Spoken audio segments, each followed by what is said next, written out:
Hey everybody, it's Brian here. Welcome back to my channel. I hope you're all doing great. So in today's video, I'm going to be speaking mainly to those of you who are effectively new to the print-on-demand business model. Maybe perhaps you're still getting your feet wet, you're still trying to figure out how to go about, creating designs, finding what niches you're going to design for, and obviously, hopefully to, get the ball rolling to make a few more sales or a sale if you haven't as yet made any. Well, I'm going to be sharing with you how I go about, researching a niche, trying to see what I'm going to be designing for, how to niche down, how to use these really amazing tools like Chat-GPT and Midjourney to help, expedite the design making process so that I can get more designs out there for customers to obviously chew on, to appreciate, to resonate with, and hopefully to click the add to cart button and make the sale. So if you're interested in seeing this procedure and seeing how I go about creating designs for my print-on-demand business, well, there's only one thing left to say. Let's go. Okay, so welcome to my computer screen. Let's get started. So the first thing that we're going to do is we're going to be selecting a niche. And then once we've selected the niche, we're going to go through an exercise of niching down. So we're going to see how we can niche down that particular design. After we've niched it down, we're going to head over to Chat-GPT and we're going to prompt it to give us a few design phrases that we can consider to use in the design so that obviously we're not spending a lot of time trying to figure out what text we're going to be used. Chat-GPT is going to help us to cut down on the time. And remember, time is money, so we want to make sure that we're using all the tools that we have at our disposal to help us reach a greater degree of success.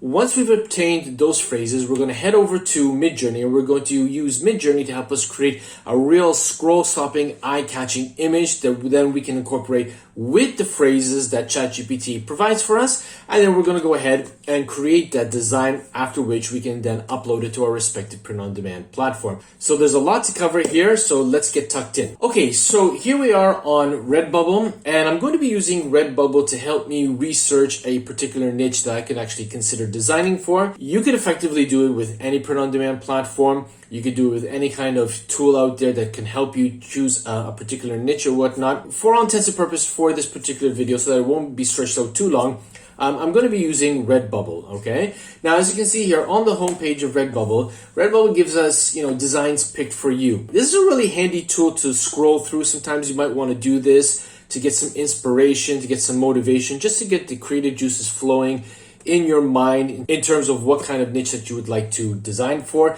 even just to get an idea of the style that artists on the platform are uploading to in order to try and obtain sales themselves. And as you can see here, we've got a lot of text related designs. We've got some art type designs. We've got some patterns here.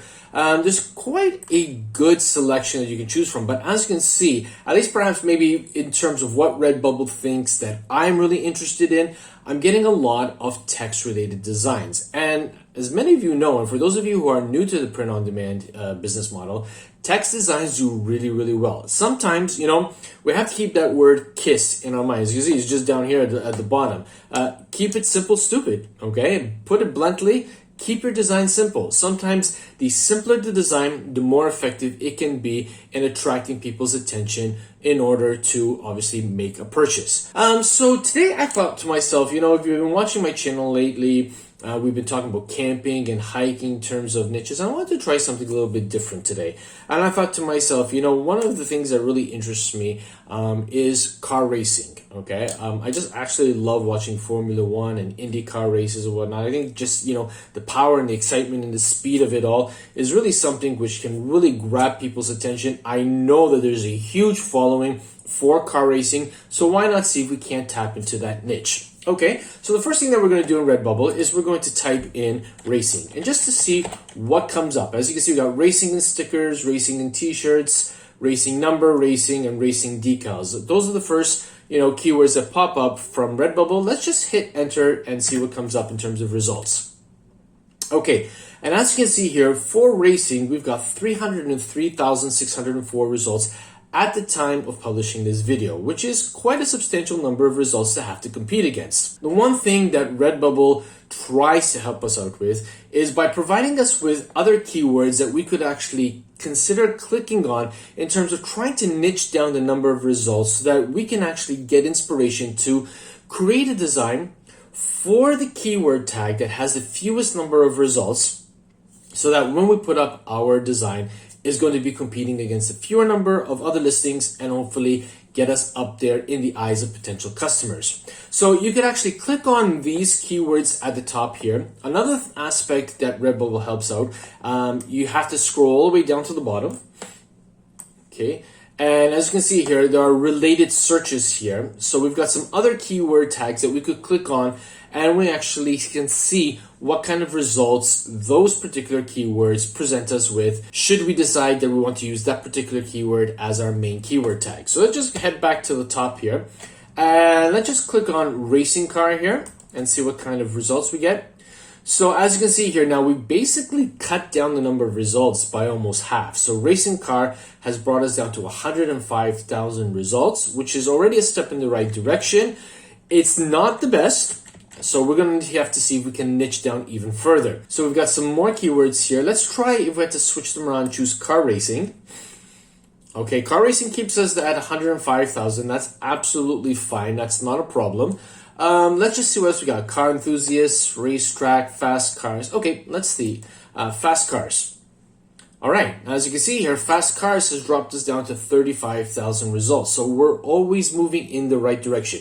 We want to make sure that whatever keyword tag that we're using is going to give us the fewest number of results that we have to compete against. Okay, so let's just see if we can't bring it down anymore. So when I'm thinking fast cars, I'm also thinking, you know, American muscle cars, and one of my favorite cars is a Camaro. And as you can see here, we've got a Camaro over here. So let's just click on that.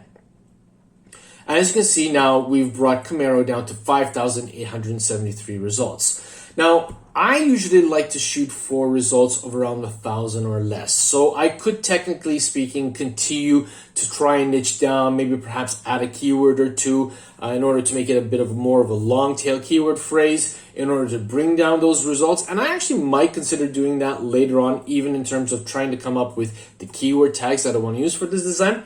But for the moment, for the purpose of this video, I'm actually quite happy with Camaro in terms of 5,873 results. So now what we want to do is we want to hop on over to Chat-GPT to help us out with some phrasing that we can actually use to put into our design. Now, I already went ahead and did that. And basically what I did was I went on to Chat-GPT and I asked the following. Hi, I'm creating a t-shirt design about car racing. Can I please have 10 short quotes about this topic that would fit nicely on a t-shirt? So that was basically the initial question that I asked it. I just wanted to see what it was going to come back with, and then obviously I would refine accordingly after seeing the first results. And basically, sure enough, Chat-GPT came back with these quotes, and they were all interesting quotes, but the problem was that they were all very, very long. And I was concerned that if I use these quotes on a t-shirt, the text would probably be very, very small. It probably wouldn't be, legible, particularly if somebody was scrolling through Redbubble or any print-on-demand platform that I'm planning to put it up on. And it would be just too small. They wouldn't be interested in it, and probably they might scroll past in favor of something, that's got bold text. I thought to myself, I'm not really feeling the results that ChatGPT provided me with. So I went in and I asked it, okay, let's try something different. Can I have 4 words related to car racing? Preferably each word would be the same number of letters. Because as I was working on this, I started thinking to myself, what if I had to have an image, and then on top of the image, I would have 4 words related to that particular niche, in this particular case, car racing, that would really afford me the room to use big, bold lettering and really stand out and provide a bit of a 1-2 punch to the client who sees it. That's they're going to stop, particularly if they're really interested in car racing, and actually check out the design even more. So waiting to see what ChatGPT came back with, said, sure, here are 4 words related to car racing that are each 5 letters long: speed, turbo, brake, and shift. So it seemed that ChatGPT was understanding what it is that I was searching for. I still wasn't 100% sure to see, how these, all right, they're car related, but even in terms of laying it out and in what order I was going to put them in, I still wasn't there. I still wasn't 100% certain that these 4 particular words were going to be the best ones. So I went back and said, okay, great. Can you do this 10 more times? Okay. I wanted to give it a good number to mix and match a bunch of different words in the hope that one set of words would be the one to knock the ball out of the park. And Chat-GPT came back with the following here. So as you can see, lap, gear, race, crew, a whole slew of them, and they were all really, really great. But there was one in the mix which really stood out and rang true with me, resonated with me, and that one was number 7. Fast, loud, bold, and pure. And when I thought of these 4 words in conjunction with Camaro, I thought, great, these 4 words really seem true with, my impression, what I feel a Camaro is all about: the muscle, the boldness, the purity of it, the loudness of the engine, and the fact that obviously it is a very fast car. So I said to myself, great, these were the 4 words that I was going to use in my design. So the next thing that needed to be done was to hop on over to Midjourney in order to obviously utilize the AI bot to create a fantastic image of a Camaro that I could use for my design. So let's head over to Midjourney so that I can show you what obviously I did and what Midjourney came up with. So the first thing that I did when I was on Midjourney was I just typed in the image prompt and then just typed in car racing. And the 4 images that Midjourney came back with were really quite impressive. We had these really nice, what seemed to be Formula One cars that were racing. There was the speed, there was the flames. It really sang true. It really resonated nicely. The only problem was that obviously I was searching for a Camaro, and the fact that these images were all square in nature was going to make it a little bit difficult for me to put it on a t-shirt, particularly if I wanted a rectangular format in portrait layout. So obviously I went back and I typed in, let's see what could come up with, vintage Camaro racing.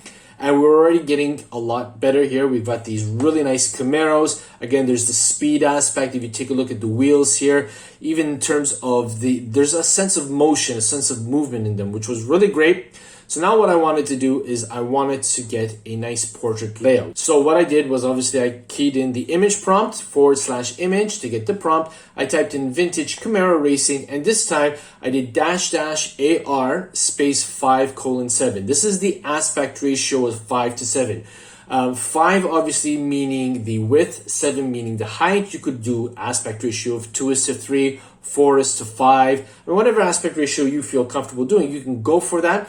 And I also did --Q space 2 because I wanted Midjourney to come back with a higher degree of quality than perhaps maybe it would have given me had I not put in quality 2. And as you can see here, we got 4 really amazing designs over here. Again, we've got this sense of power, the sense of speed in all 4 of them. The one that really sung true to me was this bottom one here on the bottom right, this red Camaro. I had the number 20 on it. It looked like it was coming towards me, so I can just only imagine on the shirt itself, in the design, shining through. You've got the thundery clouds in the background, perhaps maybe smoke coming out from the exhaust, indicating power and speed. This was the one that I felt that I was really happy to put on a t-shirt design. Now, I could have easily put in these particular keywords and maybe perhaps Midjourney would have misunderstood me or didn't give me the results I was hoping for. Had that been the case, all I needed to do was just click on this recycle button over here to rerun the prompt, and perhaps maybe something better would have come out. You can do that sometimes, maybe 2 or 3 times, in order just to give Midjourney a good chance to really circulate a number of images for you, so that obviously you can choose the best one out of the lot. But in this particular case, I was really happy with this red Camaro. So what I did was I clicked on U4 to upscale it. And obviously I got the image that you can see here. It's really nice. It stands true. I know there are a few imperfections in the image. AI image generators are still notoriously known for not always getting it spot on.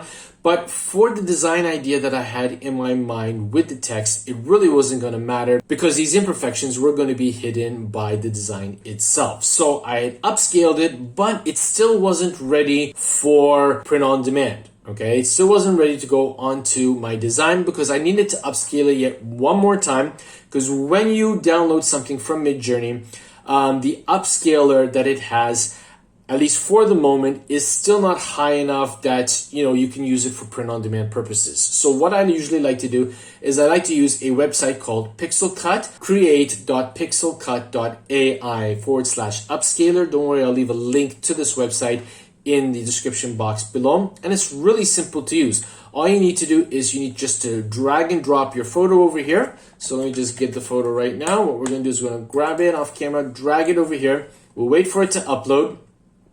Okay, and then you have the option of upscaling the size either 2 times or 4 times. I found 4 times is more than enough for print-on-demand purposes. So you just click on 4x, you wait for it to do the upscaling, and when it's done, you're just going to click on Download HD just above me over here. Okay, so here we are in Photoshop, and I've got a canvas size of 4500 pixels by 5400 pixels. So it's now time to bring in the image that we uploaded of the Camaro. So I have it off screen here. Just going to click and I'm going to drag it into Photoshop.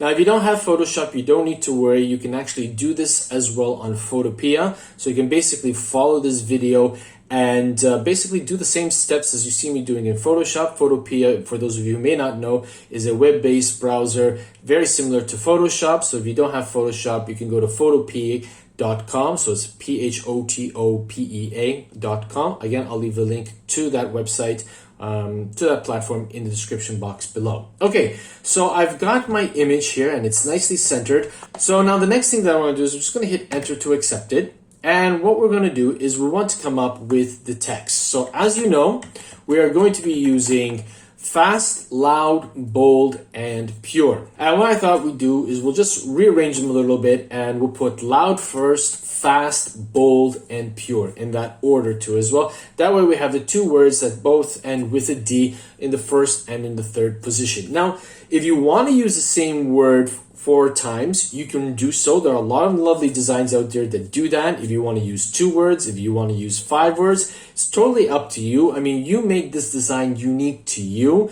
You want to try and make sure that you're catering to the niche that you are obviously trying to sell to. So you obviously want to use words that are pertinent to it. But how many words or what words you want to use, totally up to you. I decided, with the help of Chat-GPT, to use loud, fast, bold, and pure. So let's head over to our text tool. And what we're going to be using is a font called Billboard. And I'm just going to make sure that white is toggled here. It is. And what we're going to do is we're going to open up a text box here, just right across the design here, right across the image. Okay, I just want to make sure that my caps lock is on, and then I'm going to type in loud, L-O-U-D. Okay, obviously it's very small. So what we're going to do is we're going to hit Control A or Command A if you're on the Mac. And what I'm going to do is I'm just going to click on this A icon here, the character icon palette, and I'm going to hover over this T here, just going to press and hold the left mouse button and start moving my mouse to the right. And as you can see, the word loud is starting to increase in size. So let's just bring it up. Oh, that's a bit too much. So we've got a pretty good size for the word loud. Now what we want to do is we want to move it up a little bit. As you can see, Photoshop is helping me by ensuring that the word is centered vertically. We've got that purple line that has appeared. So now to make sure that the other 3 words are going to be the same size as this, I'm going to duplicate the word loud 3 times. So in order to do that, I can easily click on the layer and bring it down to the plus symbol down below. Or I can hit Control J or Command J on the keyboard 3 times and it will duplicate them. It'll duplicate the layer 3 times. Okay, so I've done that. Now what I'm going to do is I'm going to hold the Shift key and I'm going to make sure that the 3 duplicated layers are in fact toggled so that I want them to move down together. And while holding the Shift key, the text is moving down 10 pixels at a time. Now you might say that is a little bit on the slow side to be moving something. Yes, it's true, but in this manner, and given the fact that there isn't too much information for the computer to have to process in order to make the movement, I can make sure that I'm actually centered vertically without having to have to move left or right anyways. So I'm actually quite happy with that. So now what I'm going to do is I'm going to turn off the 3rd one. So I'm going to hold the Shift key, I'm going to click on the 3rd one. Okay, and now I'm only moving the top 2. So holding down the Shift key, I'm just going to move those 2 down. What I'll do is I'll just speed up the video over here a little bit. And then we'll just do the same with the last one. This one should move a little bit faster given the fact that it's only 1 layer that the computer would have to move. You might be asking yourself, why did you select this particular font, Brian? And that would be a very, very good question. What you want to do is when you're working these kind of designs, you want to make sure that you're using a thick and bold type of font where the lettering in each of the words is going to be covering a good section of the image. Because understandably, what we're going to be doing now is we're going to be masking these words into the image so that obviously the only thing that will be showing are the words with the image. So, okay, so I've got them all nicely spaced out. I'm quite happy with that. Okay, so now that I have all 4 words appropriately spaced out, it's time to change the other 3 into the 3 words that obviously I wish to use. So we're going to click T on the keyboard to toggle the text tool. We're going to highlight the second one, and I'm just going to make sure caps lock is on. It is. And we're going to type in the word fast. Now, don't worry too much if the letters don't perfectly align up on both sides. We'll be able to tweak that accordingly after. So let's go to the second one. So we're going to change this loud to bold. And then we're going to do it one more time with the final word. And we're going to change that to pure. Okay, so let's take a look at what we've got here. So we've got loud and bold, given the fact that they both share the letter D, actually quite aligned. So just to make sure, we're going to drag a vertical line here in order to make sure that we're nice and aligned there. And we'll do the same thing on the opposite side. So we got loud and bold are nicely aligned. We just need to stretch out fast and the word pure too as well. So since we're on the level pertaining to pure, we're going to just stretch it out a little bit in order for it to fit in perfectly, to come into alignment. So what we can do is that we can go into the character window over here. I had already set the text size to be 100% high by 140% wide. What we're going to do is we're just going to tweak it, and let's bring it up to, let's see what happens if we just take it to 141. That might actually do the trick. And in fact, it does. The bottom part, which is the longest part of the E, is touching the margin line, so I'm actually quite happy with that. Now what we need to do is we need to do the same thing with the word fast. So let's just toggle fast, and in the character section, we'll take, let's just see what happens if we do 150. Okay, 150 just takes us past the margin. So what we'll do is we'll just bring that down to 149. Again, you just need to play around with the words depending on how many letters you use for each word and whatnot. And again, what makes you happy, what you think really looks good. Okay, so I'm actually quite happy with the way they turned out. So now the next thing that we want to do is we're going to, at least this is what I like to do. I always like to duplicate my text layers and rasterize those ones so that I always keep, the original text layers in a folder in the layers itself. So if I make a cataclysmic mistake, I don't really have to go all the way back to the beginning and type everything out. I always have a copy of those text layers that I can obviously relate back to and then obviously start over again if I need to. So what I'm going to do is I'm going to toggle all 4 of them, and then I'm going to hit Control G on the keyboard to group them. So we've got our first group, and then I'm going to hit Control J on the keyboard to duplicate that group. Okay, and now I have obviously my original layer, which I'm going to turn off. Okay, it's nice and safe there. So if I make a mistake or whatever I do, and I've gone past the amount of steps that the history will be able to keep, and I can't go back, well, I can just delete what it is that I'm working on and obviously go back to the original text design layers. Okay, so let's just open up this particular folder here, and I'm going to toggle all of them, and I'm going to right click, and I'm just going to choose rasterize type, which now effectively turns them into, layered pictures.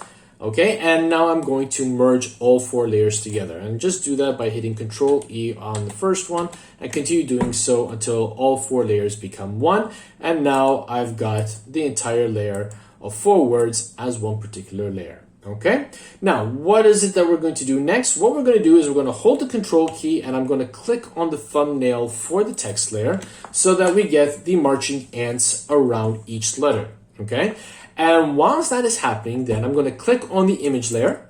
All right, and once the image layer is toggled, I'm just going to go down to the bottom, and I'm going to click on the layer mask. Okay, we're going to add a layer mask. All right, and as you can see, everything has disappeared. Don't panic. Not the end of the world. The reason why you're not seeing anything is because we still have the, the merged layer, the rasterized layer still on. So we just want to turn that off.